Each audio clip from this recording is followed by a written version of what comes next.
My dear friends, this third Sunday of Advent is known as Gaudete Sunday.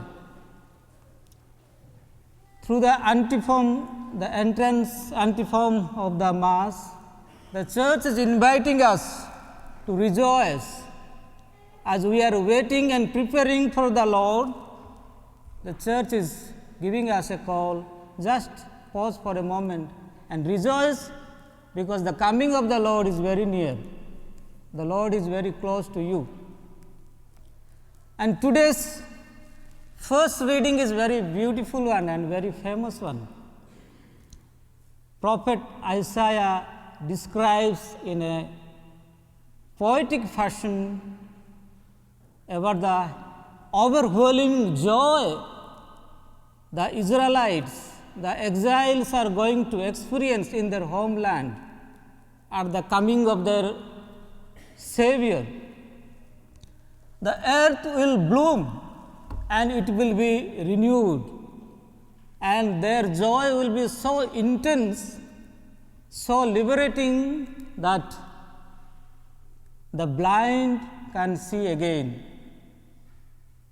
the deaf can hear again, and the lame can walk again.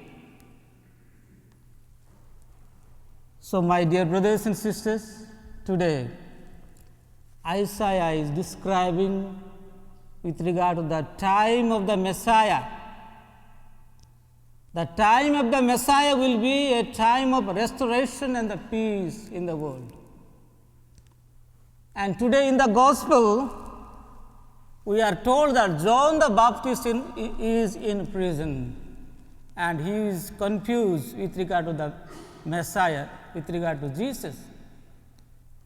And from all that we know is that John the Baptist expected a austere Messiah that is described in Prophet Malachi 3:3, like a refiner's fire or a fuller's lyre, he will purge the sinners. And in the last Sunday's Gospel, we heard John the Baptist saw a Messiah like a warrior. That's why he predicted that a very fiery apocalyptic judgment. And he told, even now the axe lies at the root of the tree, therefore the tree does not produce a good fruit, it will be cut down and thrown into the fire. And in fact, John the Baptist, the expectation of the John the Baptist is, it seems that it is not been met. It's probably he is confused. Probably he is thinking that Jesus will take away the sins of the world with one sweep, with a very powerful and fearful military. He will take away the sins of the world, and then the world order will be established immediately and permanently and almost automatically. But Jesus came preaching the love of God, and he preached the forgiveness to all the people. That's why it is told in the Gospel today. See, hearing the works of Christ, John is confused, so he is sending his disciples with a questions to ask Jesus whether or not he is the Messiah. So, my dear brothers and sisters, Jesus is giving the answer to John the Baptist, reminding from the different facet of the messianic time, messianic expectation that is described today in today's first reading. Jesus is reminding to the disciple of Christ, the messenger, and telling them whatever is described by the prophet Isaiah in a poetic form is now it is realizing in your midst that you see. Because the blind sees, and the deaf hears, and the lame walks. And Jesus is also reminding that he has exceeded the prophecy of prophet Isaiah, because the lepers are also cleansed and the dead is raised to life. That prophet Isaiah never could imagine or dreamt that the lepers and the dead person will be raised to life, because the leprosy and the dead were considered the symbol of sins. So, Jesus tells to John the Baptist that he has exceeded the wildest dreams of the prophets of the greatest of the prophets of Messianic time.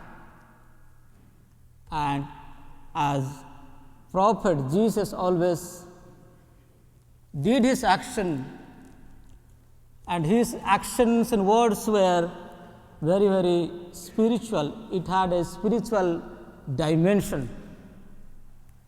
Jesus cured the blind so that his onlookers will know that he is not an ordinary person, and henceforth all his onlookers will see him with a sight of faith.